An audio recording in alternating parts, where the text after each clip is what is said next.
The rain came down like judgment, cold, relentless. The kind of November rain that soaked through cheap jackets and reminded you that winter was coming, whether you were ready or not. Garrett Morrison wasn't ready.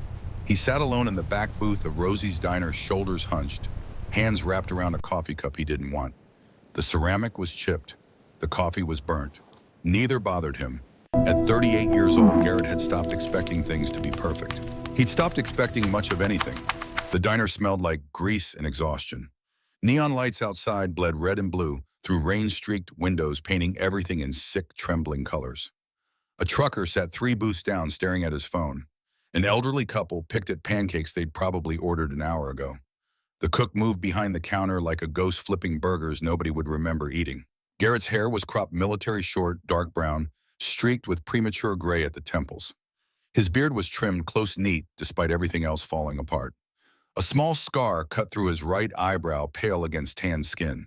He looked like what he was, a man carved by hard choices and harder memories. Strong jaw, narrow eyes that watched everything and trusted nothing. Calloused hands that had held rifles, held his dying wife, held the barrel of a gun to his own head 2 years ago on a dark Idaho roadside. Beneath the table, stretched carefully so he didn't block the narrow aisle, lay Titan. Titan was a German Shepherd, 8 years old. 75 pounds of black and tan fur, dulled slightly by age and the kind of life that left marks. His ears stood alert even when he rested, one notched at the tip from some fight or accident before Garrett found him. Amber eyes tracked movement with the focus of an animal that had learned to watch for danger. A scar ran across his muzzle, pale and jagged. His left hind leg bore a slight hitch when he walked, a reminder of the beating that had nearly killed him before Garrett pulled over on that Idaho highway 5 years ago. Titan wasn't a pet. He was a partner. The kind forged not in kennels or training facilities, but in desperation. The kind that saved your life by simply refusing to leave. Garrett's hands ached. 12 hours fixing industrial freezer units in a warehouse that smelled like rotting produce and diesel fumes. $16 an hour. Before that, 6 hours unloading delivery trucks for $14 an hour. The math never worked. It never had. Rent $840. Disability pension $1,847. Credit card minimum payments for Sarah's medical bills, $412. Groceries for him and Titan, $200 if he stretched it. Gas, electric. The vet bill from 3 months ago, when Titan ate something that damn near killed him. $51,340 in debt, all from trying to save a woman who couldn't be saved. Garrett didn't blame Sarah. Ovarian cancer didn't ask permission. Didn't care that they had plans.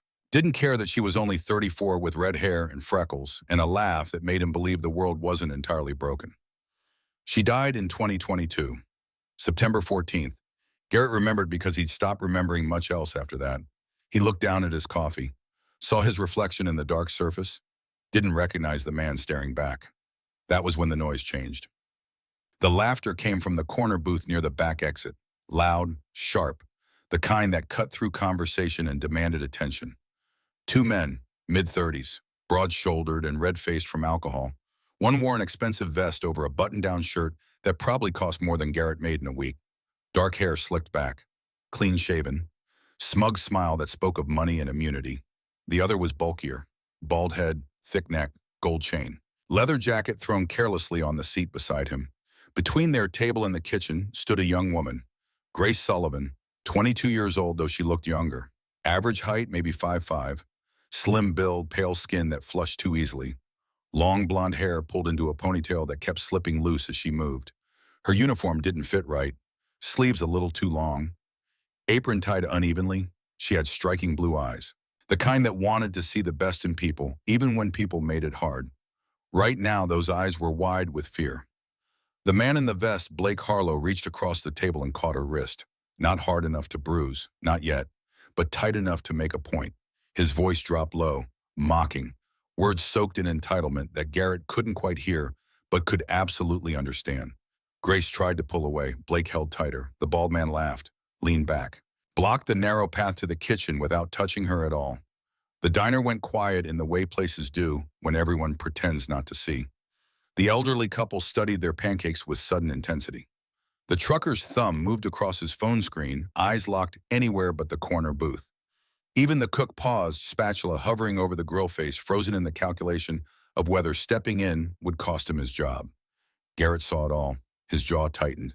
Years of training cataloged distances, exits, angles. He knew exactly how fast this could turn, knew the weight of intervention, knew what it could cost him. One wrong move, one accusation, one call to the police that went sideways. Two jobs, an apartment that tolerated Titan because Garrett paid on time, a fragile routine held together with duct tape and willpower. All of it could collapse. He told himself it wasn't his responsibility, that someone else would step in, that the girl would find a way out on her own.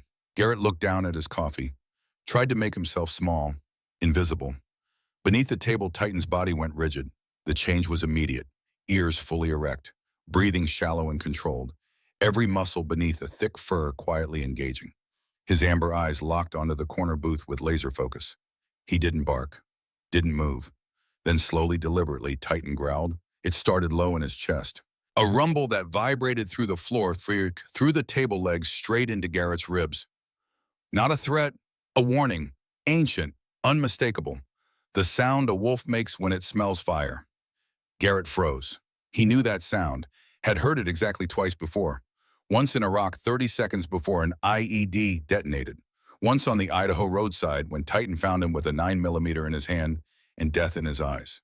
That growl wasn't about anger. It was about recognition.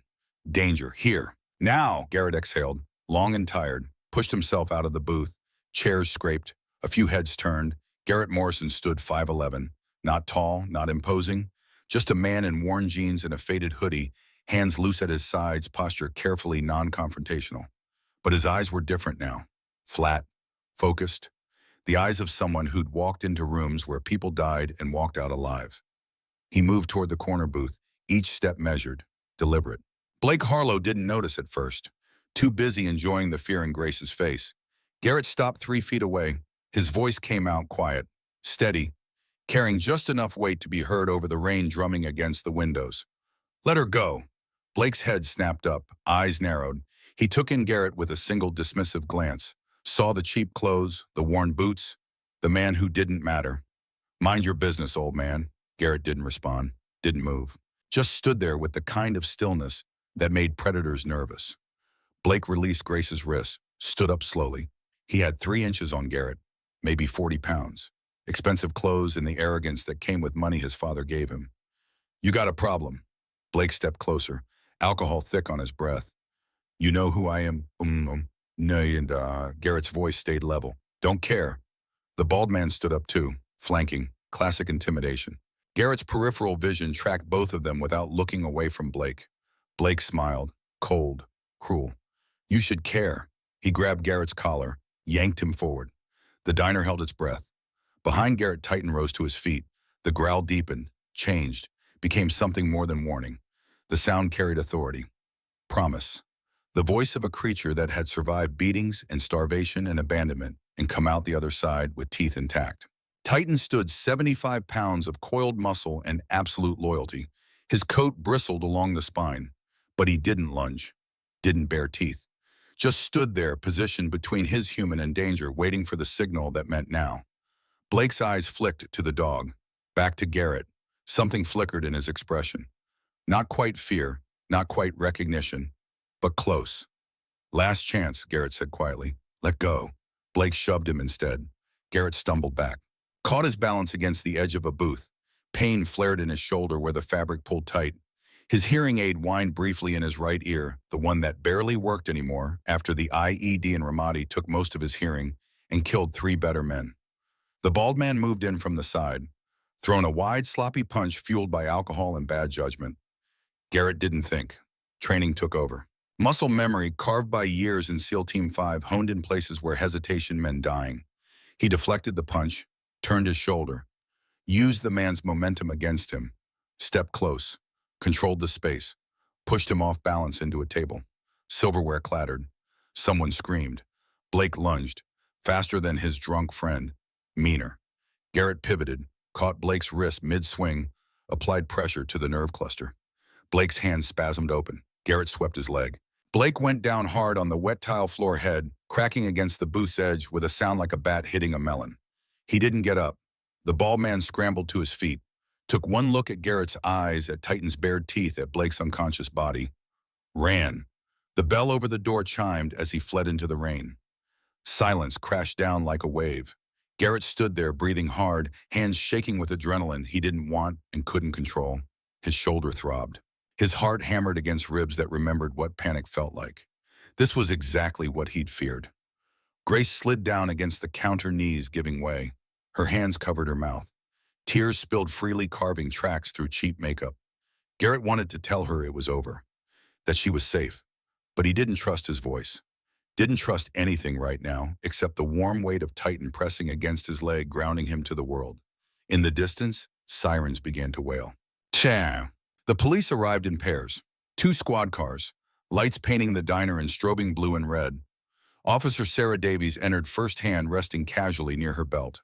42 years old, 15 years on the force. Steel gray hair pulled into a tight bun beneath her cap. Face lined not by age but by measured restraint. She scanned the room quickly. Took in Blake Harlow groaning on the floor, blood trickling from his hairline. Took in Garrett standing quietly, hands visible, breathing controlled. Took in Titan seated at his handler's side, pressed close enough that Garrett could feel the heat of him. What happened? Sarah's voice was firm, professional, not cruel. Everyone spoke at once, the cook, the trucker, the elderly couple. Grace, for the first time that night, the silence broke in Garrett's favor. Stories overlapped but aligned, pointed to the same truth. The girl had been grabbed. The dog's owner intervened. Blake Harlow threw the first punch. Sarah pulled up security footage on the small monitor behind the counter. Watched without expression, arms folded as the scene replayed in grainy black and white. Garrett stood quietly. Titan sat at his side. He didn't interrupt, didn't justify. The truth didn't need embellishment. Either the camera saw it or it didn't. After what felt like an eternity, Sarah turned to him. Her gaze softened. Not sympathy, recognition. "You're not under arrest," she said. "You acted to stop an assault." Garrett released a breath he hadn't realized he was holding. 2 paramedics loaded Blake onto a stretcher. He was conscious now, slurring threats through a split lip and broken nose. Promising lawsuits. Promising his father would destroy everyone in this shithole diner. Sarah followed them out, returned 5 minutes later with a card. "You'll need to come in tomorrow, give a formal statement." She handed him the card. "But you did the right thing." Garrett took the card, nodded once. As the door closed behind the ambulance, the diner exhaled collectively. The danger had passed, but its echo lingered, hung in the air like smoke. Grace approached Garrett hesitantly. Up close, he noticed her eyes were red from crying. Her hands were raw from constant washing. She opened her mouth as if to speak, then closed it again, unsure what words could possibly cover what had just happened. "Thank you," she managed finally, voice barely above a whisper. Garrett nodded. "Take care of yourself." He turned to leave. "Wait," Grace's voice stopped him. "What's your name?" "Garrett Morrison." "I'm Grace, Grace Sullivan." She extended a trembling hand. Garrett shook it briefly. Her grip was weak, uncertain. The handshake of someone still figuring out who they were. "You should go home, Grace. It's late." "I don't know how to thank you properly." "You don't owe me anything." Garrett's voice was flat, final. He'd learned a long time ago that gratitude didn't pay rent, didn't fix what was broken. He walked toward the door. Titan fell into step beside him, close enough that Garrett could feel the slight hitch in his gait, the age settling into joints that had carried too much for too long. Outside, the rain had slowed to a mist. The air tasted like wet asphalt and ozone. Garrett's truck sat in the lot. A 2008 Ford F-150 with rust eating the wheel wells and a cracked windshield he couldn't afford to replace. He opened the door. Titan jumped in first, settling on the bench seat with a soft grunt. Garrett climbed in after him, sat there for a moment with his hands on the steering wheel, staring at nothing. His phone buzzed. Text from the warehouse. "Where are you?" Night shift started 20 minutes ago. He was late, which meant dock pay, which meant falling further behind on the credit card that charged 24% interest on Sarah's final hospital bills. Garrett closed his eyes, pressed his forehead against the steering wheel. Titan shifted, placed his head on Garrett's thigh. Warm, solid, real. "We're okay, boy," Garrett whispered. "We're okay." He didn't believe it, but saying it out loud made the lie easier to carry. Garrett started the truck. The engine coughed twice before catching. He pulled out of the lot, wipers squeaking against glass, and drove through Cedar Falls toward another shift he couldn't afford to miss. Behind him, Grace Sullivan stood at the diner window watching his taillights disappear into the rain. She pulled out her phone, hesitated, then dialed. 3 rings. A woman's voice crisp and professional, even at midnight. Grace, it's late. Mom, Grace's voice cracked. Something happened tonight. I'm okay, but I need to tell you the truth. A pause. Then what truth? About where I've been working for the past 3 months. Another pause. Longer. When Margaret Sullivan spoke again, her voice carried the weight of a woman who'd built an empire by knowing when to listen. Tell me everything. Morning came gray and reluctant. Low clouds pressed down on the industrial district where Garrett Morrison spent his days repairing failing freezer units. The hum of machinery usually soothed him. Today it only sharpened the unease sitting heavy in his chest. He'd gotten 3 hours of sleep. Maybe. The nightmares were worse when he was exhausted. Last night, Ramadi, the IED, Lieutenant Patterson's body in pieces. The ringing in Garrett's ears that never really stopped. He worked methodically now, hands steady despite the noise in his head. Replaced compressor valves. Checked refrigerant levels. Made notes in a battered spiral notebook because the foreman didn't trust digital anything. His shoulder ached where Blake had grabbed him. His knuckles were scraped from when he'd caught himself against the booth. Small prices. He'd paid worse. Titan waited near the loading dock, lying on cold concrete with his paws crossed neatly in front of him. In daylight, his age showed more clearly. Gray dusted his muzzle like frost. There was stiffness when he shifted positions. 8 years old was ancient for a dog who'd survived what Titan survived, but his eyes remained alert, watchful. Every few minutes he lifted his head to track footsteps, then settled again, reassured by Garrett's presence. Just before noon, a man Garrett barely recognized approached him. Thin, balding, nervous habit of adjusting wireframe glasses. Company jacket too clean for the warehouse floor. Management. Middle management. Morrison. The man cleared his throat. You're needed in the front office. Garrett's stomach dropped. Here it was, the call he'd been expecting since last night. Somebody complained. Somebody made a phone call. Somebody with money and lawyers decided Garrett Morrison was a liability. He shut down the unit he was working on, wiped his hands on a rag, followed. Titan rose immediately. Fell into step beside him close enough that Garrett could feel the warmth of his shoulder against his leg. The front office was small, windowless, smelled faintly of old paper and industrial strength cleaner. 2 chairs faced a cheap desk. One was empty. The other was occupied by a woman who looked like she'd never asked permission to exist in a room. Margaret Sullivan was 58 years old, tall, straight-backed. Silver blonde hair cut into a precise bob that framed her face without softening it. Her suit was charcoal gray, tailored to perfection. Understated but unmistakably expensive. Fine lines traced the corners of her eyes. Not from worry, from years of deliberate control. When she stood to greet him, her movements were economical, practiced. Mr. Morrison, she extended her hand. Thank you for coming. Her grip was firm, cool, the handshake of someone accustomed to being obeyed. Garrett shook briefly, noticed how her eyes flicked to Titan, not with fear or distaste, but with focused curiosity. Assessing. My name is Margaret Sullivan. I'm the Chief Executive Officer of Meridian Diners. The words settled slowly. Meridian, the diner, the chain. 47 locations across Oregon, Washington, Idaho. Annual revenue in the 100 million range. Garrett didn't respond. Silence often revealed more than questions. Margaret gestured to the chair. Please sit. Garrett sat. Titan lowered himself at his feet, posture alert but relaxed. Margaret took her seat again, folded her hands neatly on the desk. For a moment, she studied Garrett openly, as if assembling a picture from pieces she already possessed. I reviewed the incident from last night, she said. Security footage, police report, witness statements. Garrett's jaw tightened. I didn't start anything. I know. Margaret's voice stayed even. That's not why you're here. She paused. Something shifted in her expression. Not weakness. Something closer to restraint being tested. The young woman working the floor last night. Margaret chose her words carefully. Her name is Grace Sullivan. She's my daughter. The silence that followed was absolute. Garrett sat very still.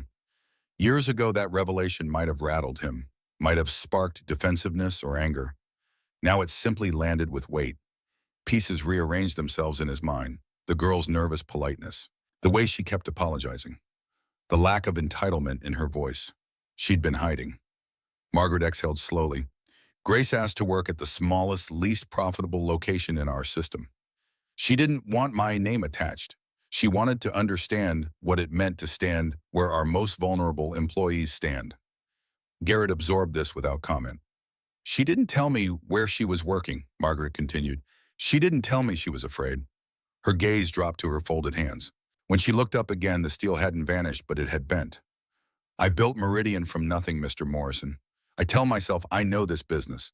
I tell myself policies and procedures are enough. Her mouth tightened. Last night proved me wrong. Garrett shifted in his chair. I didn't know who she was. I'm grateful for that, Margaret replied. If you had, I suspect you might have hesitated. That was true. Garrett didn't deny it. Margaret leaned back slightly. My daughter believed that dignity came from enduring hardship quietly. I believe the system protected people who followed the rules.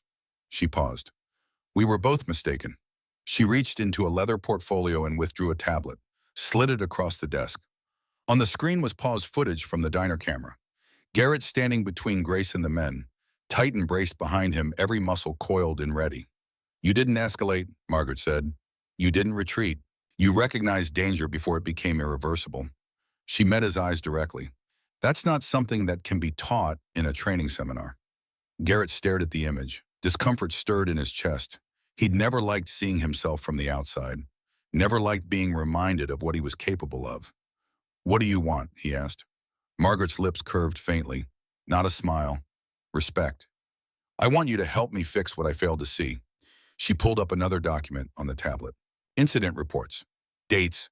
Locations. Names redacted, but patterns clear. Meridian has dozens of locations like Rosie's. Places where staff work late, alone, overlooked. Places where policy means little without presence. She slid the tablet closer. I want you to help design and oversee real-world safety response, starting from the bottom, the places no one audits because they aren't profitable enough to matter. Garrett felt something tighten in his chest. I'm not management material. No, Margaret agreed. You're better. She glanced down briefly at Titan. Your dog. Garrett stiffened instinctively. Titan is part of how you assess risk, Margaret continued. I've already consulted with our legal team. With proper certification, he can be officially recognized as a security support animal within our properties. Garrett said nothing. His throat felt unexpectedly tight. Titan had saved his life, not once, every single day for 5 years. This is not charity, Margaret said, anticipating the objection. And it is not an apology disguised as opportunity. It is a correction. One I am responsible for. She slid a business card across the desk. Heavy stock, simple design, just her name, title, and direct line. The position comes with a salary of $68,000 annually, full benefits, health insurance that will cover your existing debts from your wife's medical care. Garrett's breath caught. $68,000. That was more than he'd made in 2 years combined. Take 24 hours, Margaret said. If you say no, nothing changes. You walk out of here and we never speak again. She paused. If you say yes, then what happened last night becomes more than a near tragedy. Garrett stood slowly. Titan rose with him, pressing close. For a brief moment, Garrett looked at Margaret, not as a CEO, but as a mother who had come dangerously close to learning a lesson too late. I'll think about it, he said. Margaret nodded. That's all I ask. As Garrett left the office warehouse, noise resumed around him.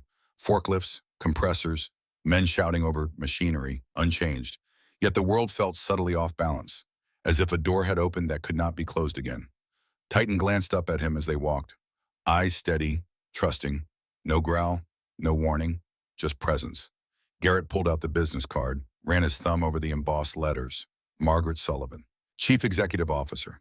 $68,000. Health insurance. A chance to do something that mattered. Or a chance to fail spectacularly and lose what little stability he'd clawed back. He thought about Grace Sullivan, 22 years old and terrified, trapped between two drunk men who thought power meant they could take what they wanted. He thought about Sarah, how she'd fought for 2 years, how he'd fought beside her, how they'd lost anyway. He thought about the gun in his hand on that Idaho roadside, the cold metal, the finality. And he thought about Titan, 75 pounds of scarred, limping, absolutely unshakable loyalty, the dog who'd walked out of the darkness and refused to let Garrett disappear into it. Garrett put the card in his pocket. That evening, the rain returned. Garrett's apartment was small, 1 bedroom, low ceilings, paint the color of old paper. But it was clean, orderly, quiet. A single lamp warmed the corners near the window. Outside, Cedar Falls exhaled into dusk, engines humming, doors closing, lives moving forward without him. Garrett sat at the narrow kitchen table. Margaret's business card lay flat before him. Thick stock, expensive without advertising itself. Her name, title, and number printed in clean black letters. Nothing else. No promise, no explanation. Just a door left ajar. Titan lay nearby on the worn rug. Long body stretched out, head lifted, ears relaxed. In the soft light, the silver at his muzzle was more pronounced. Gentle Frost that time had laid there without asking. He was 8 now, maybe closer to 9. The years had slowed him just enough to make each movement thoughtful. When he rose carefully. When he watched deeply. Garrett poured himself a glass of water, leaned against the counter. The ache in his shoulders settled in like an old friend. He'd known offers before, contracts, deployments, promises wrapped in urgency and the American flag. This felt different. There was no pressure, no deadline beyond the simple courtesy of time, and that unsettled him more than any command ever had. He thought about the diner, not the violence, but the space around it, the silence that had come before, the way people had chosen stillness over risk. He'd spent years training himself to move toward danger. After leaving the service after Sarah, he'd spent just as long training himself to do the opposite. Survival had required that shift. So had keeping Titan alive. He remembered the night he'd found the dog. Idaho, Highway 55, 3 in the morning. Garrett had been driving aimlessly for 6 hours, gun in the passenger seat, trying to find the courage to pull over and end it. Titan had been lying in the ditch, ribs showing through matted fur, eyes sharp with distrust, collar embedded in his neck from years of neglect. Garrett had stopped the truck, not to help, just because he'd run out of road. The dog had looked at him, just looked, and something in those amber eyes had asked a question Garrett wasn't ready to answer. He'd taken Titan to an emergency vet, spent $1,100 he didn't have, brought him home, fed him, bathed him, waited. It took weeks before Titan slept without flinching, months before he accepted a hand near his neck. Trust, Garrett learned, was not granted by words. It was built by consistency, by staying. Garrett rubbed his face with both hands, let out a breath. "What do you think, old man?" he murmured. Titan's tail thumped once against the rug. He rose, slowly crossed the room, and placed his head against Garrett's thigh. The contact was gentle, deliberate. No urgency, no demand. Garrett closed his eyes, felt the weight of the dog's trust, the responsibility of it. He thought about Grace Sullivan, Margaret Sullivan, the women trying to fix something broken in different ways.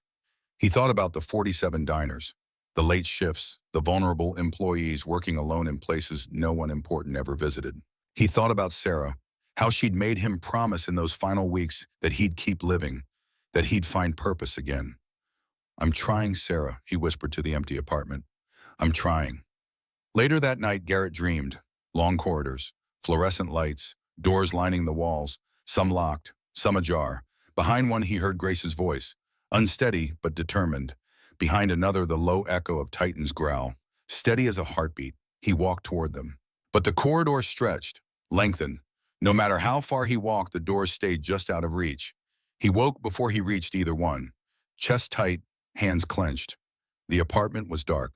Titan lay beside the bed where he always slept, eyes open, watching. "Yeah," Garrett said to the darkness. "I know." Morning came clear and cold.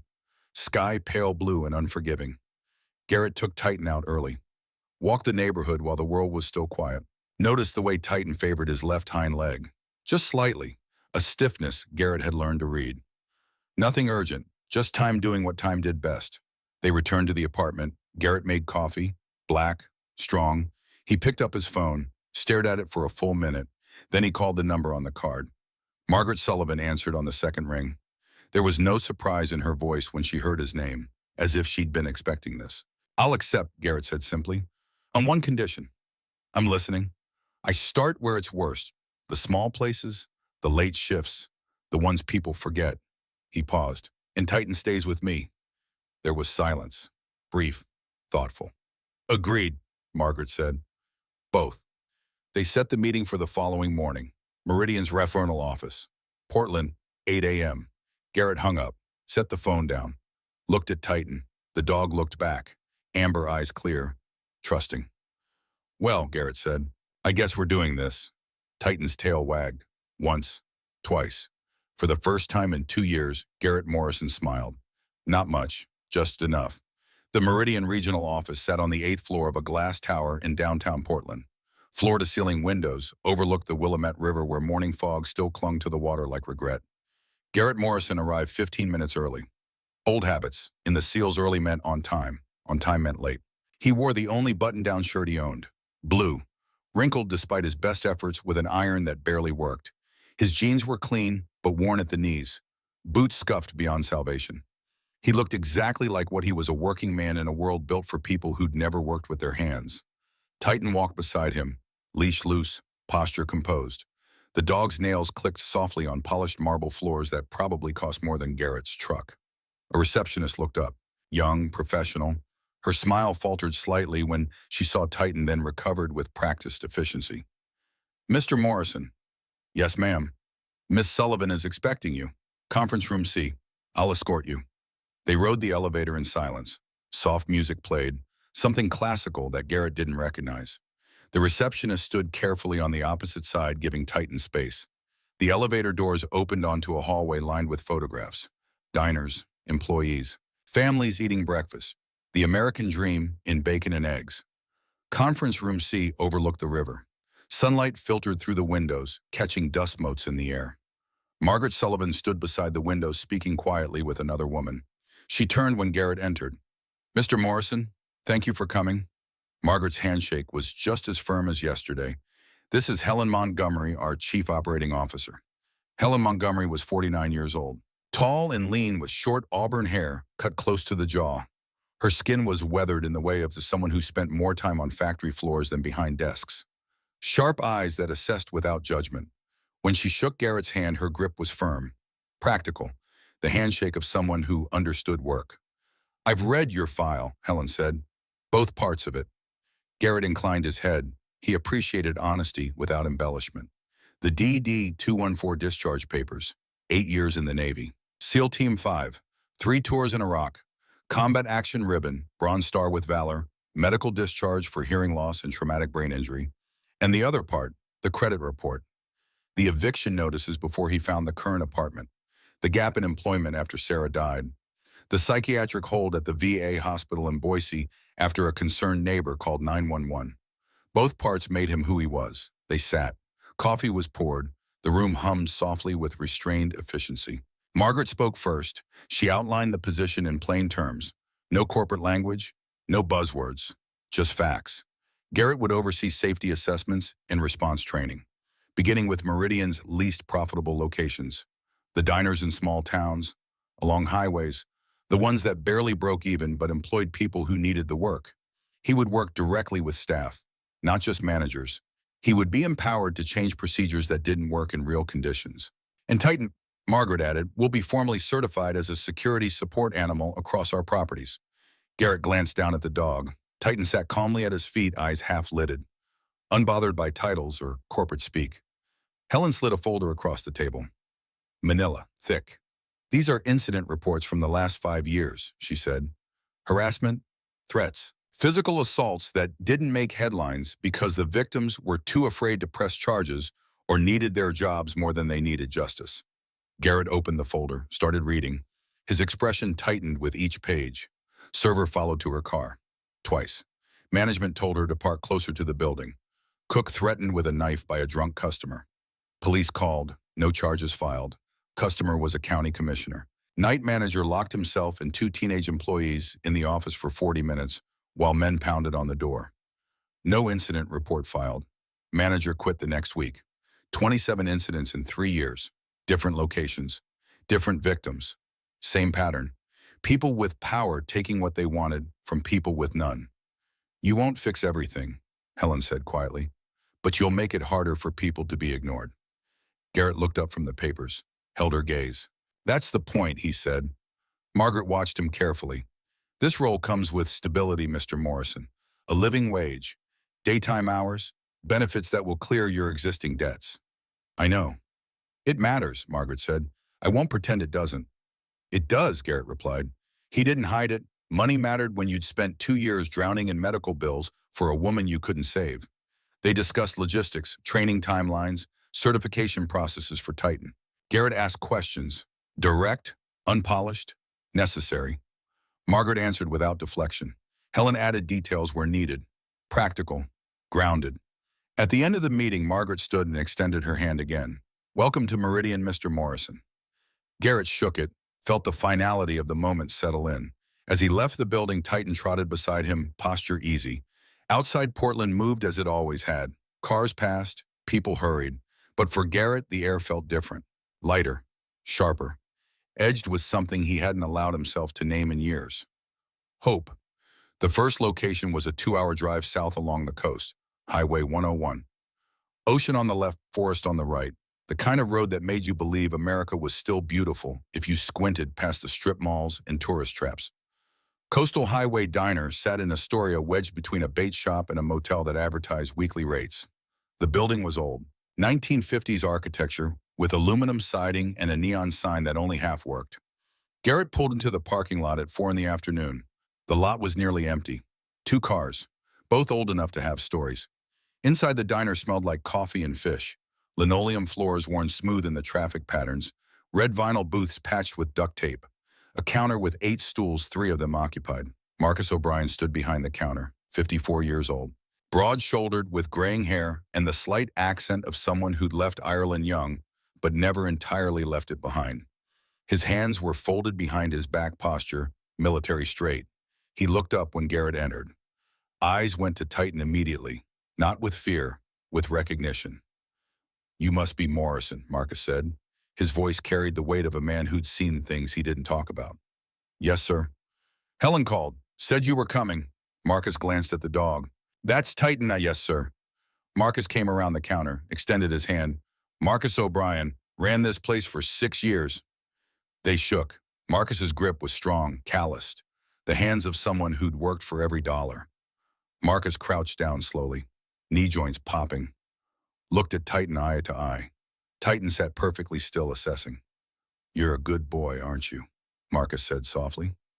Titan's ears perked forward. Marcus stood back up, looked at Garrett. "You prior service, Navy, SEALs, Army, Rangers, 22 years. Marcus's expression shifted, the subtle change that happened when veterans recognized each other. "Iraq, 3 tours. Afghanistan, 2. Marcus gestured to a booth. "Coffee, please." They sat. Marcus poured coffee from a pot that had been sitting too long. It was bitter and thick. Garrett drank it anyway. "Helen said you're here about safety protocols," Marcus began. "I'm here to listen," Garrett corrected. "You've been doing this job for 6 years. You know what works and what doesn't." Marcus studied him for a moment, then nodded. 2 years ago," Marcus said. 3 men came in at closing, 11:30 at night, drunk, aggressive. I had 2 employees, both girls, 17 and 19. He paused, stared into his coffee. The men wouldn't leave, started making comments, touching. I stepped in. They escalated. I locked myself and the girls in the office, called 911. Took 20 minutes for deputies to arrive. Marcus's jaw tightened. We sat in that office listening to them destroy the dining room, threw chairs through windows, smashed the register. The girls were crying. I had a Louisville Slugger and a prayer. Garrett listened without interrupting. When the cops finally came, the men ran. Never caught them, never filed charges because the girls were too afraid. Didn't want their parents to know they'd been working that late. Marcus looked up. I didn't file an incident report. Didn't want corporate thinking I couldn't handle it. Fixed the windows myself, paid out of pocket. Garrett set down his coffee cup. You did the right thing protecting those girls. Did I? Marcus's voice was hollow. Or did I just teach them that's how the world works, that men like that get away with it? Both, Garrett said quietly. You kept them alive. That's what mattered in the moment. Marcus exhaled, long and tired. Garrett pulled out a notebook, cheap spiral bound from the dollar store. Tell me about your current setup. Cameras, lighting, staff schedules, everything. They talked for 2 hours. Garrett learned that the panic button behind the counter hadn't worked in 8 months, that the parking lot lights were on timers that failed half the time, that employees closing alone was standard procedure because labor costs had to be kept under 15% of revenue. Garrett took notes, asked questions, walked the parking lot with Marcus as the sun set over the Pacific. He noticed the blind spots, the broken fence at the back where someone could slip through, the dumpster positioned to block sight lines from the road. We're going to fix this, Garrett said. Marcus looked skeptical. Corporate doesn't spend money on locations like this. We're barely profitable. Corporate just hired me to spend money on locations like this, Garrett replied. That's why I'm here. Over the next 3 weeks, Garrett drove the coast, visited 12 diners, met 12 managers who all had stories they'd never told. In Coos Bay, a night cook named Thomas showed him the knife he kept under the prep counter, just in case. In Newport, a server named Lily Henderson confessed she'd been followed to her car twice, 26 years old with red hair and green eyes that had seen too much. Management told her to be more careful about accepting tips from certain customers. In Florence, Garrett found a diner where the back door lock was broken, had been broken for 5 months. Manager kept a chair wedged under the handle at night. Everywhere he went, Garrett saw the same thing. People trying to survive in a system that had forgotten them. He started making changes. Small ones at first. Functional. Working panic buttons installed at every register. Direct line to local police, not corporate security. Parking lot lighting upgraded. Motion sensors. Coverage of every vehicle. Mandatory buddy system after 10 p.m. No one closed alone. Ever. Weekly check-ins with each location. Not corporate speak. Real conversations. And everywhere Garrett went, Titan came with him. The dog became something of a legend. Employees started calling him the shepherd. Kids asked to pet him. Titan tolerated it with patient dignity. But more importantly, Titan's presence changed the atmosphere. Made people feel safer. Made would-be troublemakers think twice. A 75-pound German shepherd with scars and knowing eyes had a way of encouraging better behavior. It was during a routine visit to the Portland Central Distribution Hub that Garrett found it. He'd been reviewing shipping manifests. Part of understanding safety meant understanding operations, supply chains, delivery schedules. That's when he noticed the pattern. Harlow Logistics handled deliveries for 34 of Meridian's 47 locations. Not unusual. Consolidation made sense. Better rates. But there was something else. Special deliveries. Marked with a red flag in the system. Arriving between 2 and 4 a.m. No standard manifests. Signed for by BH or DH. Never by the regular receiving staff. Garrett pulled up the locations receiving these deliveries. Small towns, rural highways, the kind of places where people didn't ask questions.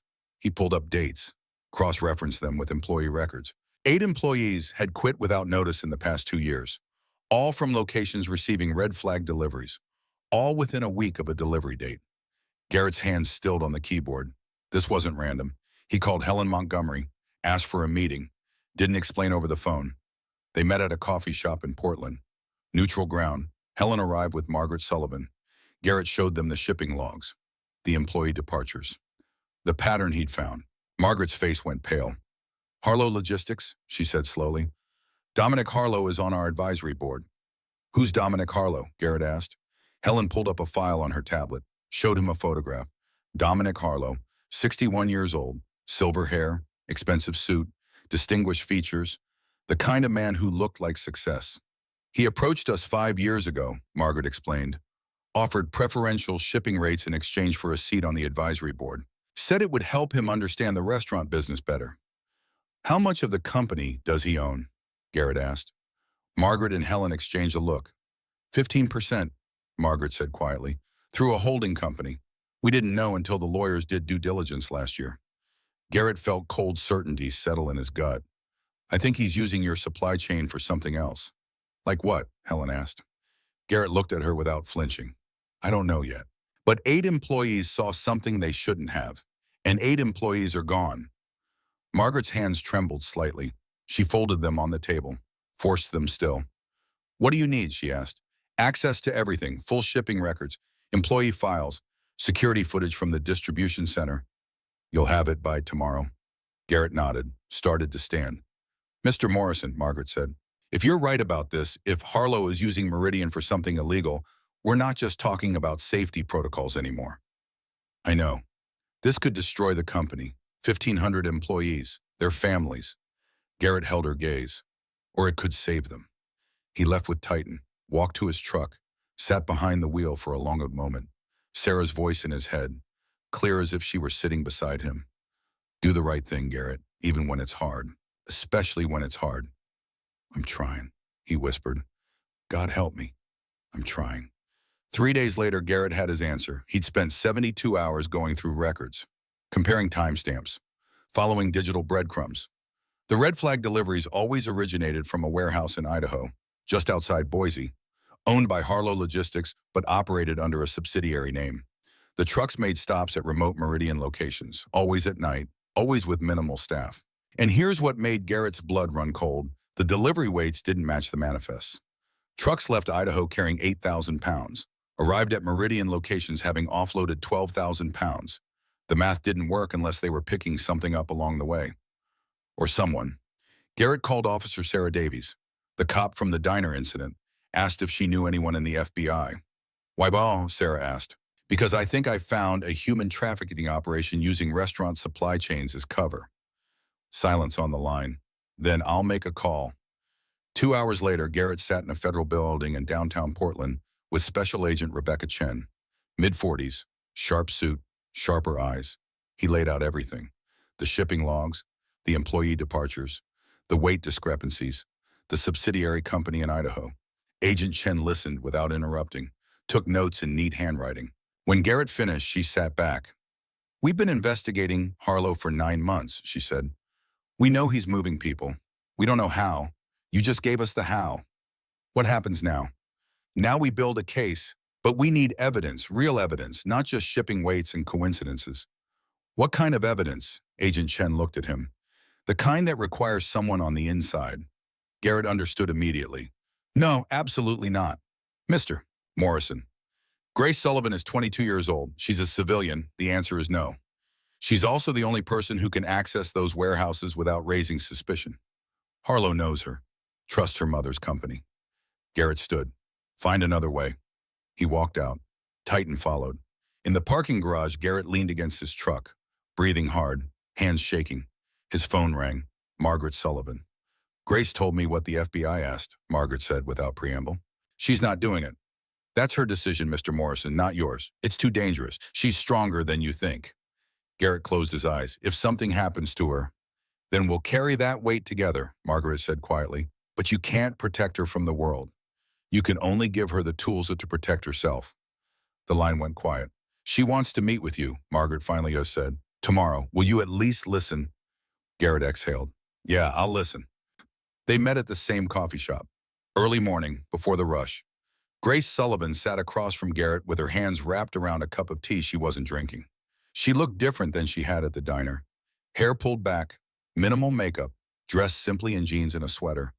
But her eyes were the same, blue, determined. I know what you're going to say, Grace began. Then you know my answer. Please just listen. Garrett nodded. Grace took a breath. When you stepped in at the diner, I was terrified. Not just of Blake Harlow, of everything, of being weak, of not mattering, of living my whole life protected by my mother's money and never knowing if I was actually capable of anything. She looked down at her tea. Then you stood up, and Titan stood up, and I realized something. Courage isn't not being afraid. It's acting anyway. This isn't the same thing, Garrett said. Isn't it? Grace found him in the crowd of her thoughts. 23 women. That's how many the FBI thinks Harlow has trafficked in the past 3 years. 23 women who were somebody's daughter, somebody's sister. Her voice cracked.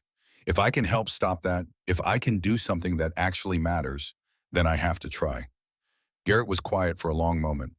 Your father, he said finally. What would he think about this? Grace blinked. I never knew my father. He left when I was 3. Then what would Sarah think? Garrett's voice was rough. My wife, she died 2 years ago. And before she did, she made me promise I'd keep living, that I'd find purpose again, that I wouldn't waste the time she didn't get. He leaned forward. Every day I try to honor that promise. But Grace, she wouldn't want me to help you walk into danger. Yes, she would, Grace said softly. If it meant saving 23 other women who wanted to live just as much as she did. Garrett sat back, felt the truth of it. If you do this, he said, you follow every instruction. Everything the FBI says. Everything I say. No improvising. No heroics. Grace nodded. And Titan and I will be close. Always. You won't see us, but we'll be there.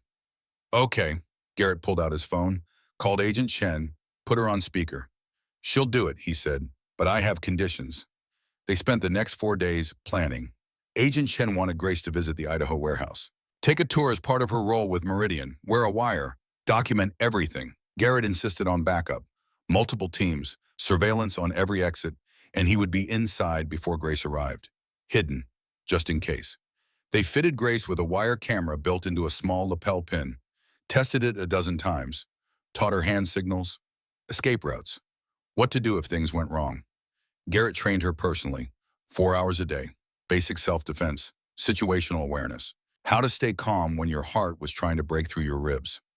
Grace was a quick study, focused, determined.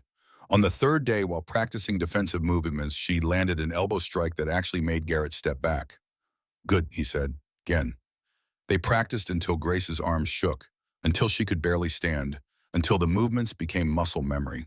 On the fourth night, they sat outside the training facility, Grace breathing hard, Garrett handing her water. I'm scared, Grace admitted. Good, fear keeps you sharp. What if I freeze? Garrett looked at her. You won't. How do you know? Because when it mattered at the diner, you didn't run. You stayed. You tried to protect Titan even though you were terrified. He paused. That's not something you learn. That's who you are. Grace's eyes filled with tears. She blinked them back. Thank you, she whispered. Don't thank me yet. We haven't done anything. That night, Garrett sat in his apartment with Titan. The dog rested his head on Garrett's knee, grounding him. He thought about Idaho, the warehouse, Grace walking into danger. He thought about the roadside 5 years ago, how Titan had appeared from the darkness, how the bound had walked over to the ditch where Garrett sat broken and ready to die, how Titan had simply laid down beside him in the dirt and gravel, how Garrett had reached out with a shaking hand, how Titan hadn't flinched, how they'd sat there together until the sun came up, two damaged creatures choosing not to be alone. Garrett ran his hand through Titan's fur now, felt the warmth, the life. Tomorrow's going to be bad, boy, he said quietly. I can feel it. Titan's breathing stayed steady, trusting. Yeah, Garrett whispered. I know. We've been through worse. His phone buzzed. Text from Margaret Sullivan. Whatever happens tomorrow, thank you for giving my daughter a chance to be brave. Garrett typed back, she was already brave. I'm just trying to keep her alive. Margaret's response came immediately. So am I. Garrett set down the phone, looked at Titan. The dog's amber eyes were calm, patient, the eyes that had seen Garrett at his worst and stayed anyway. We're going to get her out, Garrett said. Whatever it takes. Titan pressed closer, a promise without words. Outside Portland slept, unaware that tomorrow everything would change. In Idaho, in a warehouse marked with corporate logos and false paperwork, Dominic Harlow made a phone call. The Sullivan girl is coming tomorrow, he said. Make sure she gets the full tour. I want to know what she knows. On the other end, his son Blake's voice. And if she knows too much. Dominic was quiet for a moment. Then handle it. The line went dead. Morning came too fast. Garrett woke at 4 a.m. Couldn't sleep anymore. His shoulder ached from old injuries. His hearing aid whined softly in his right ear. He fed Titan, made coffee, checked his gear one more time. Backup weapon, tactical knife, phone with GPS tracker, emergency signal device linked to Agent Chen. Everything he'd need if this went sideways. And it would go sideways. Garrett could feel it in his bones, the same way he'd felt IEDs before they detonated, the same way he'd known, walking into rooms in Ramadi, that someone wasn't walking out. He looked at Titan. The dog watched him with those knowing eyes. Stay close today, Garrett said. I'm going to need you. Titan's whole body relaxed with recognition. A mission, purpose, the things that made sense when nothing else did. Garrett grabbed his keys, headed for Idaho, and prayed he wasn't leading Grace Sullivan to her death. The Idaho warehouse sat 40 miles outside Boise, industrial district, chain-link fences, buildings that looked the same whether they were storing furniture or secrets. Harlow Logistics occupied a gray concrete structure at the end of a service road. No windows on the ground floor, loading docks on 3 sides, security cameras every 20 feet. The kind of place where things happened that nobody talked about. Garrett Morrison arrived at 4:30 in the morning, 3 hours before Grace was scheduled to show up. Darkness still held the sky, though the eastern horizon was beginning to bruise with light.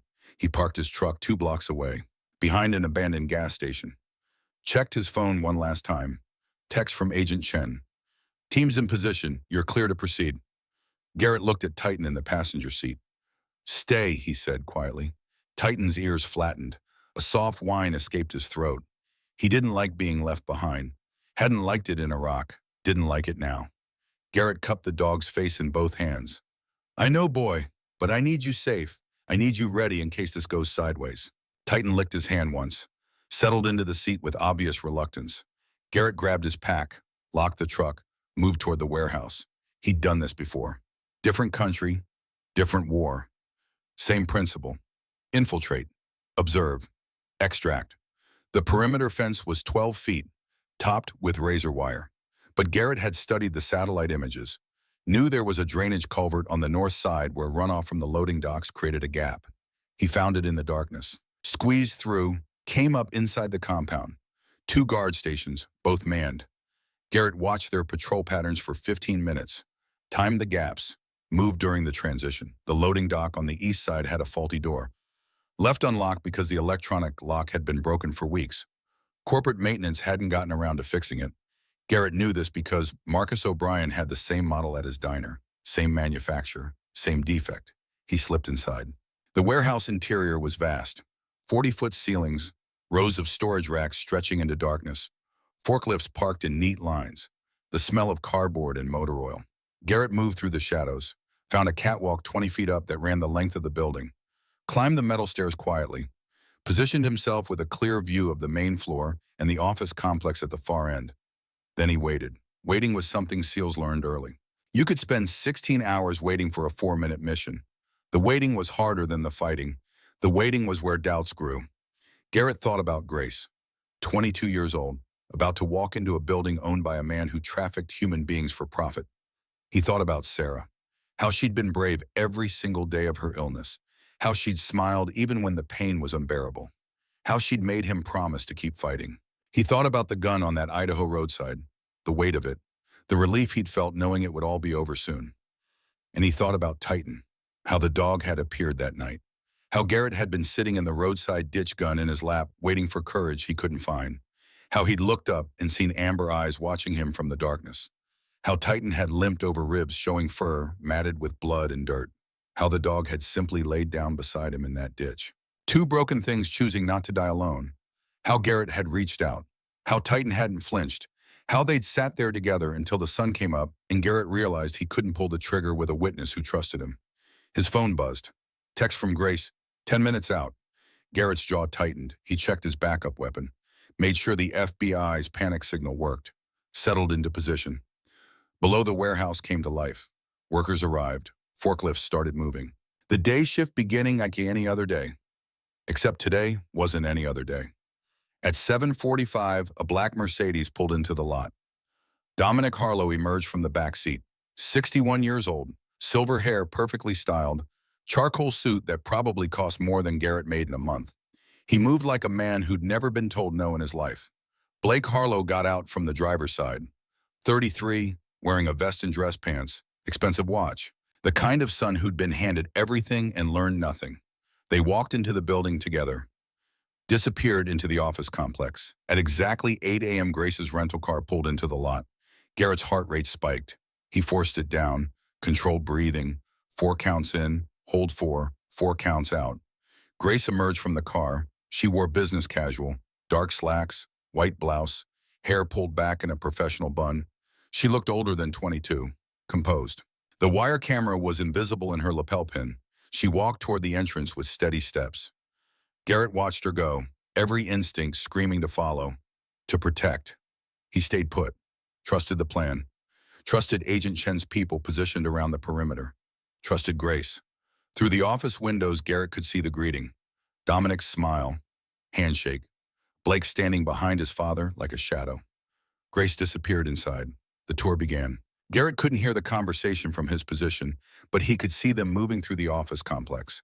Dominic gesturing, Grace nodding, playing her part perfectly. They emerged onto the warehouse floor 30 minutes later. Now Garrett could hear them, voices echoing in the cavernous space.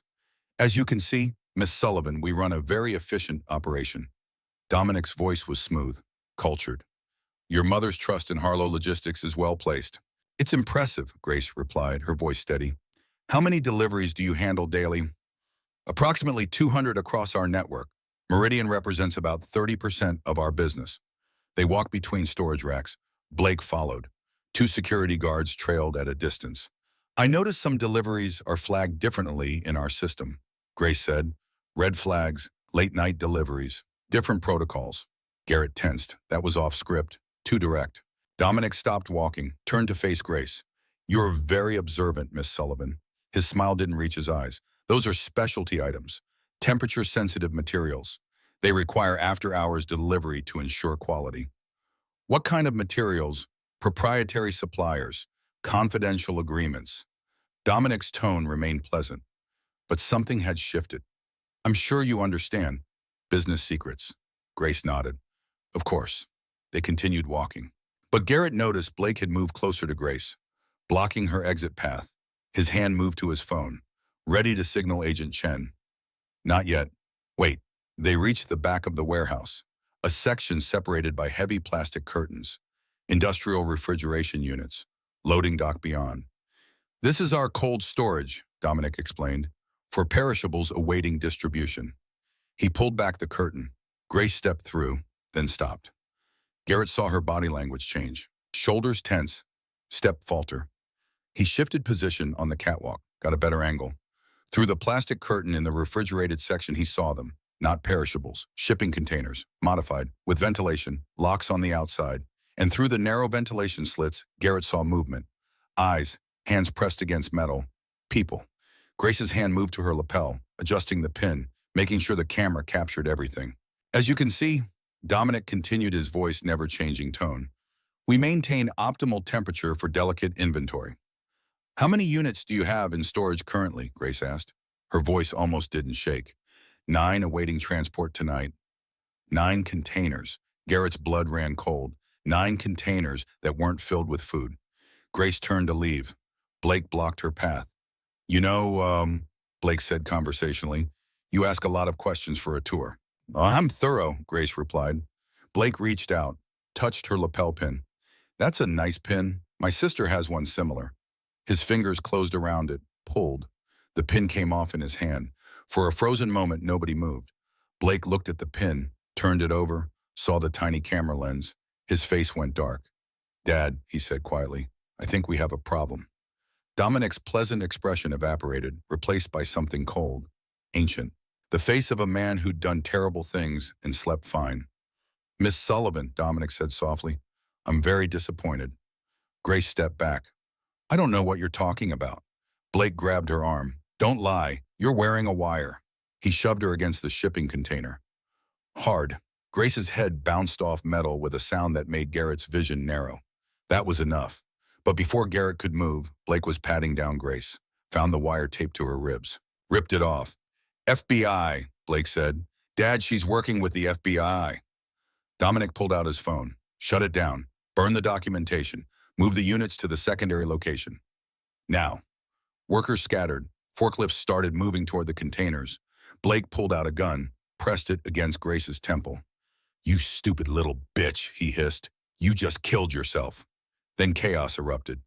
Grace, a voice screamed from inside the nearest container. Blake's head snapped toward the sound. In his rage and his focus on Grace, he'd forgotten to check the containers. Forgotten that 9 terrified women had heard everything. One container door swung open. A woman stumbled, Bob, early 20s, bruised, terrified, but free. Then another door, another woman. Blake realized his mistake too late. No, get back in there. But they kept coming. 9 women, different ages, different countries, all running in different directions. The warehouse descended into pandemonium. Women screaming, guards shouting, forklifts stopping mid-motion as drivers tried to figure out what was happening. Blake turned back to Grace. She was gone, disappeared into the chaos. Fuck, Blake grabbed his radio. Lock all exits, nobody leaves. Outside FB. I breached teams heard the screaming, heard the case. Agent Chen gave the order. Go now, go! Garrett dropped from the catwalk, 20 feet, landed in a crouch behind a forklift. Pain shot through his knees, but he ignored it. He came up behind the nearest guard, wrapped his arm around the man's throat, applied pressure to the carotid. The guard went limp in 8 seconds. Garrett lowered him quietly. The second guard turned, saw Garrett, reached for his weapon. Garrett was faster, closed the distance, disarmed him with a wrist lock that made bones crack. The guard screamed, dropped. Blake heard it, spun around, saw Garrett. Recognition flashed across his face. The diner, the old man who'd broken his nose. You, Blake snarled. He shifted his gun from the crowd to Garrett. That was his mistake. Garrett moved, not away, toward, closed the 10 feet between them before Blake could adjust his aim. Grabbed Blake's gun hand, twisted. The weapon discharged, once bullet sparking off concrete. Garrett drove his knee into Blake's solar plexus. Blake's breath exploded out. Garrett followed with an elbow to the jaw. Blake's head snapped back. The gun clattered to the floor. Blake threw a wild punch. Garrett blocked it, countered with a throat strike that made Blake gag.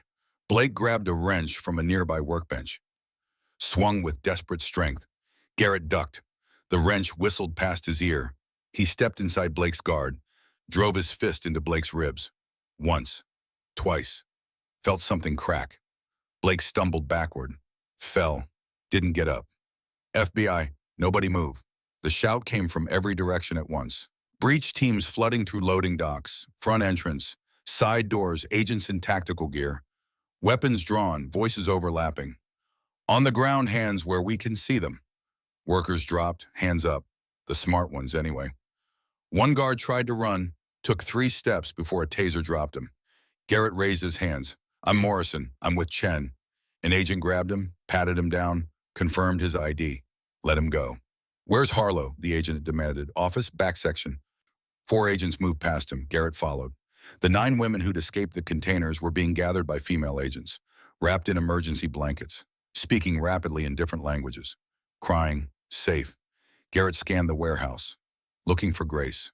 Found her near the loading dock, sitting on the ground. A paramedic checking her head. She was alive, conscious. Their gazes locked across the warehouse. Grace smiled shakily. Mouth, thank you. Garrett nodded. Felt something in his chest unclench. He turned toward the office complex. Found the agents surrounding Dominic Harlow's private office. Inside, Dominic sat at his desk, calmly feeding papers into an industrial shredder. He didn't look up when they entered. Dominic Harlow, you're under arrest. Dominic smiled, hit a button under his desk. The shredder's motor whined. Smoke began to curl from the machine. You'll need those documents, Dominic said pleasantly. Unfortunately, there seems to be a malfunction. An agent yanked the power cord. Too late. The shredder had eaten most of the papers. Doesn't matter, Agent Chen said, entering the room. We have the containers. We have 9 victims. We have your ledgers from the servers we seized last night while you were sleeping. Dominic's smile finally faltered. You have nothing that will stand up in court. We have 9 women you were transporting across state lines. We have shipping manifests showing weight discrepancies for 3 years. We have financial records linking you to shell companies in 6 states.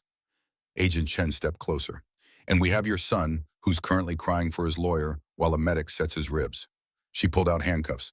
Dominic Harlow, you're under arrest for human trafficking, conspiracy racketeering, and about 40 other charges my team is still counting. 2 agents grabbed Dominic's arms, turned him around, cuffed him. As they let him out, Dominic looked at Garrett. I know you, Dominic said, the seal from the diner. Garrett said nothing. You think you've won something here? Dominic's voice was cold. You've destroyed nothing. There are a dozen men like me, 100 operations like this. You saved 9 girls today. There are thousands more. Yeah, Garrett said quietly, but those 9 girls, they're going home, and you're going to die in a cell. I'll take that win. Dominic's face twisted. That dog of yours, Titan. I gave the order. Blake was supposed to kill it. Garrett stepped forward. Agents moved to intercept. Mr. Morrison, Agent Chen warned. Garrett stopped, forced his hands to unclench. You're not worth it, he said to Dominic. You're not worth another second of my time. They took Dominic away. Garrett walked outside. The parking lot was full of federal vehicles, ambulances, local police, news helicopters circling overhead. He found his truck 2 blocks away. Titan was exactly where he'd left him. The dog's tail started wagging the moment he saw Garrett. Garrett climbed in. Titan immediately pressed against him, whining, checking for injuries with his nose. I'm okay, boy, I'm okay. He sat there for a moment, hands on the steering wheel, breathing. Margaret Sullivan's car pulled up beside him. She jumped out before it fully stopped, ran toward the ambulance where Grace sat. Mother and daughter embraced, held each other like they'd never let go. Over Grace's shoulder, Margaret looked at Garrett, mouthed the words, thank you. Garrett nodded, started his truck, drove back to Portland with Titan's head on his lap. Watched the sun rise over mountains that didn't care about human trafficking or courage or any of it. The world kept turning, whether you saved it or not. The trial lasted 6 weeks. Federal courthouse in Portland. Media circus outside. Inside, quiet testimony from 9 women who'd been treated like cargo. Garrett attended every day, sat in the back, listened. Grace testified for 4 hours, walked the jury through everything. The tour, the containers, the moment Blake grabbed her, the chaos when the women escaped. She didn't cry, didn't waver, just told the truth. Blake Harlow took a plea deal, 28 years federal prison, gave up his father in exchange for avoiding life without parole. Dominic Harlow went to trial, arrogant until the end. His lawyers argued reasonable doubt, claimed he'd been deceived by subordinates, that he ran a legitimate business. The jury deliberated for 90 minutes, guilty on all 47 counts. The judge gave him 45 years federal prison. No parole. Dominic was 61. He'd die inside.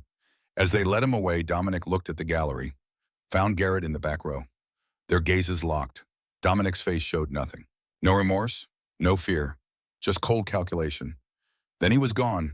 Grace turned in her seat, found Garrett, smiled. Outside the courthouse, Margaret held a press conference, announced that Meridian Diners was restructuring its entire supply chain, implementing new safety protocols across all locations, creating a fund for trafficking survivors. She announced the formation of the Morrison Sullivan Foundation, named after Sarah Morrison and the partnership that had brought down a trafficking network. Garrett stood at the back of the crowd, didn't want the attention, didn't need it. A reporter spotted him anyway. "Mr. Morrison, how does it feel to be a hero?" Garrett looked at the camera, at the reporter, at the crowd. "I'm not a hero," he said quietly. "I'm just a guy who showed up when it mattered." He walked away before they could ask more questions. 14 months later, the Morrison Sullivan Foundation opened its doors in a renovated warehouse in Southeast Portland, the same warehouse district where the investigation had begun, now transformed into something hopeful. 2 floors, counseling rooms, job training facilities, medical clinic, legal aid offices, housing assistance, everything a trafficking survivor might need to rebuild a life. The grand opening drew 300 people, survivors, donors, politicians who wanted to be seen doing good. Garrett stood near the back with Titan at his side. The dog was 9 years old now, more gray in his muzzle, slower on stairs, but his eyes were still clear, still watching. Grace worked the crowd with practiced ease, no longer the uncertain girl from the diner, now the foundation's director of operations, confident, capable, still kind. She found Garrett during a quiet moment. "You should be up there," she said, gesturing to the stage where Margaret was about to speak. "This is your foundation too. It's not about me." "Yes, it is. It's about all of us, everyone who refused to look away." Margaret's speech was short, focused on the work ahead, the lives they'd help rebuild. Then she did something Garrett hadn't expected. "There's someone here today who doesn't like attention, who'll probably be mad at me for this." Margaret smiled. "But I'm going to embarrass him anyway." She looked directly at Garrett. "Garrett Morrison is a former Navy SEAL who could have walked past danger, who could have looked away when my daughter needed help, who could have done the safe thing, the easy thing, the thing that wouldn't risk his job or his life." The crowd turned to look at him. Garrett's face flushed. Instead, he stood up, and in standing up, he showed us all what courage looks like. Not fearless, not perfect, just present. Margaret gestured to the wall behind her, a large plaque. The Sarah Morrison Memorial Hall, named for the woman who taught Garrett that life is worth fighting for, even when it's hard, especially when it's hard. They unveiled the plaque. Beneath it, a photograph. Sarah Morrison, red hair, freckles, smiling like the world was good. Garrett's vision blurred. He blinked hard. Titan pressed closer, reassuring. After the ceremony, Garrett stood alone in Sarah's memorial hall, looking at her photograph. "I did it, Sarah," he whispered. "I kept living. I found purpose. Like you asked." He felt a presence beside him. Margaret. "She was beautiful," Margaret said quietly. "Yeah, she was." "Would she be proud?" Garrett thought about it, really thought. "Yeah," he said finally. "I think she would." Margaret touched his shoulder briefly, then left him alone with his memories. That evening, Garrett took Titan for a walk through Portland's waterfront park. Sunset painted the river gold and orange. Families played. Joggers passed, life happening all around them. Titan moved slower now, but steady, still strong where it mattered. They found a bench, sat, watched the river. Garrett pulled out his wallet, the photograph of Sarah he'd carried for 3 years, looked at it in the fading light. I miss you, he said. Every day. But I'm okay now. We're okay. He put the photograph away, pulled out his phone instead. Scrolled through messages. One from Grace. Thank you for everything. We're changing lives because you changed ours. One from Marcus O'Brien. New panic buttons working great. Haven't needed them yet, thanks to you. One from Helen Montgomery. 47 locations. 0 incidents last quarter. First time in 5 years. Small victories. Quiet ones. The kind that didn't make headlines but changed everything for the people who lived them. Garrett looked down at Titan. We did good, boy. Sarah would be proud. Titan's whole body relaxed with recognition. The sun dropped below the horizon. Portland's lights began to glow. The city breathing. Alive. Garrett stood. Come on, let's go home. They walked together through the park, man and dog. Both scarred, both surviving, both still fighting. Because that's what you did when you'd been given a second chance. You fought for it every day, in small ways and big ones. You showed up when it mattered, and you didn't look away. 2 years after that. Garrett Morrison, 40 years old, stood in the Foundation's training room, teaching a class of 20 veterans, men and women who'd served, who'd come home broken, who needed purpose. The job isn't about being a hero, he told them. It's about being present, about seeing danger before it becomes tragedy, about standing between the vulnerable and the people who'd hurt them. Titan lay at the front of the room, 11 years old now, mostly gray, arthritis in his hips, but still alert during classes, still teaching by example. After the class, one of the students approached. Young woman, Marine Corps veteran, Purple Heart. Mr. Morrison, I wanted to thank you for this program, for the opportunity. You earned it, Garrett said, same as everyone here. Can I ask you something? Sure. Does it get easier? The guilt, the nightmares, the feeling like you left part of yourself overseas. Garrett was quiet for a moment. No, he said honestly. It doesn't get easier, but it gets different. You learn to carry it, and you find people who help you carry it. He looked at Titan, and sometimes if you're lucky, they find you. The woman nodded, understood. That night, Garrett came home to his apartment. Not the old place, a better one. 2 bedrooms, ground floor with a small yard for Titan. He made dinner, simple. Pasta, sauce from a jar, salad. Ate at the kitchen table. Titan lying nearby, breathing slow and even. His phone rang. Grace. Hey, Garrett, just checking in. I'm good. How's D.C.? Grace had taken a position with a congressional committee, advocating for anti-trafficking legislation, making noise in rooms that needed disrupting. Exhausting. Necessary, she paused. Mom wants to know if you're coming for Thanksgiving. I don't know. Please come. It's been 2 years since we've all been together. Garrett looked at Titan. The drive is hard on him now. We'll fly you both out. First class. Titan gets his own seat. Despite himself, Garrett smiled. I'll think about it. That's a yes in Garrett speak. I'll tell Mom. After he hung up, Garrett sat on the floor next to Titan. The dog lifted his head, rested it on Garrett's lap. You getting soft on me, old man, Garrett said quietly. Titan's ears perked forward. Yeah, me too. 3 months later, on a Tuesday morning in February, Titan didn't get up for breakfast. Garrett knew immediately. He called the vet. Emergency appointment.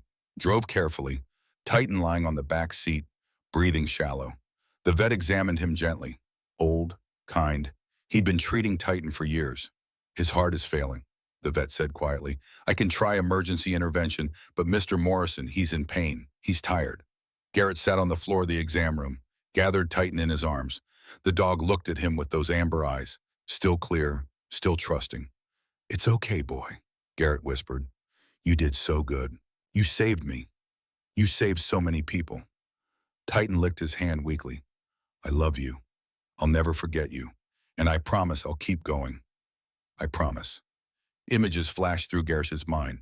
Idaho roadside. Titan limping out of the ditch in darkness. Choosing him when he'd been ready to die.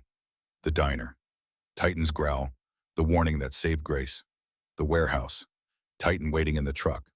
Trusting Garrett to come back. 1,000 quiet mornings. Titan's head on his knee. The weight that kept him anchored to the world. Sarah's funeral. Titan lying beside the grave. Silent guard who understood grief. Every nightmare. Titan's breathing pulling him back from the edge. Every panic attack. Titan's presence grounding him. Every moment he'd wanted to give up, Titan refusing to let him. You saved me, Garrett whispered against Titan's fur. Every single day, you saved me. The vet prepared the injection. Garrett held Titan close. Felt the dog's heart beating against his chest, felt it slow, felt it stop. And then Titan was gone. Garrett sat there holding him for an hour, maybe more. The vet didn't rush him. When he finally stood, his legs were numb, his face wet with tears. He didn't remember crying. We'll take care of him, the vet said gently. You can pick up the ashes next week. Garrett nodded, couldn't speak. He drove home in silence. The truck felt empty, wrong. His phone was full of messages when he got back. Grace, Margaret, Helen, Marcus. They'd all heard somehow. The veteran community was small. News traveled. He didn't answer any of them. Just sat in his apartment, in the quiet, missing the sound of Titan's breathing. The funeral was small, private. They buried Titan's ashes at the foundation. In the garden they'd planted out back. Sarah's memorial plaque nearby. Grace spoke. Margaret spoke. 20 veterans who'd been trained by Garrett came, stood in silence. They'd all known Titan, the dog who sat quietly in classes, who sensed when someone was struggling, who provided comfort without judgment. Garrett didn't speak, couldn't, just stood there with his arms folded tight across his chest, watching them lower the small urn into the ground. A Marine played taps, the notes carried across the garden, sharp and clear and final. When it was over, everyone left except Grace. She stood beside Garrett, didn't say anything, just stood there. I don't know how to do this without him, Garrett finally said. Yes, you do, Grace replied quietly. He taught you how. Garrett looked at her. By showing up, by staying, by refusing to give up even when it was hard. Grace's voice was gentle. That's what Titan did for you, and now you do it for others. Garrett nodded, still couldn't speak. Grace hugged him, tight, sisterly, then left him alone. Garrett stood in the garden as the sun set, looking at the fresh earth, the small marker they'd placed. Titan 2017 to 2028. He saved more lives than we'll ever know, good boy. Best boy. Below that they'd added a quote, Garrett's choice. Greater love has no one than this, to lay down one's life for one's friends, John 15 to 13. Garrett whispered, thank you, Titan, for everything, for saving my life, for giving me a reason to keep going. The wind rustled through the garden, gentle. Like an answer, Garrett walked home. Alone for the first time in 11 years, but not quite alone, because Titan had taught him something, something that would stay with him forever. You don't need to be fearless to be brave. You don't need to be perfect to matter. You just need to show up, when it counts, for the people who need you, and that's exactly what Garrett Morrison did, every single day, for the rest of his life. Epilogue, 10 years after the Morrison-Sullivan Foundation now operated in 12 states. 423 trafficking survivors helped, 87 veterans trained and employed, safety protocols implemented across 16 restaurant chains that became industry standard. Margaret Sullivan, 68 years old, had stepped down as Meridian CEO, passed the company to Grace, spent her time now at the foundation, mentoring survivors. Sharing her own story of almost losing her daughter, she'd learned something in those 10 years. That power meant nothing if you didn't use it to protect the powerless. Grace Sullivan Morrison, 32, ran both the foundation and Meridian's ethics division. She'd married a federal prosecutor she met during the Harlow trial, had twin daughters, named one of them Sarah. She taught her children about a dog named Titan, about a man named Garrett who'd stood up when everyone else sat down, about courage being action despite fear. Garrett Morrison, 48 years old, still woke up some mornings expecting to hear Titan's breathing, still reached down beside the bed before remembering. But he didn't wake up wanting to die anymore. He woke up with purpose, with people who needed him, with a legacy that mattered. In the foundation garden, Titan's marker had been joined by Sarah's, side by side. Two souls who taught Garrett that love didn't end when breathing stopped. It just changed form, became legacy, became purpose, became the reason you kept going when everything hurt. Garrett visited every Sunday, sat on the bench between them, talked to Sarah, talked to Titan, told them about the lives saved, the battles won, the quiet victories that didn't make headlines but changed everything. We're doing good work, he'd say. I hope you're proud. And in the rustling of leaves, in the warmth of sunlight, in the peace that finally settled in his chest after so many years of war, Garrett Morrison believed they were. That they were watching, that they were proud, that love didn't end, it just waited, patient, eternal, until the day he'd see them again. Garrett stood, straightened his jacket, walked back to work. Because that's what you did when you'd been saved.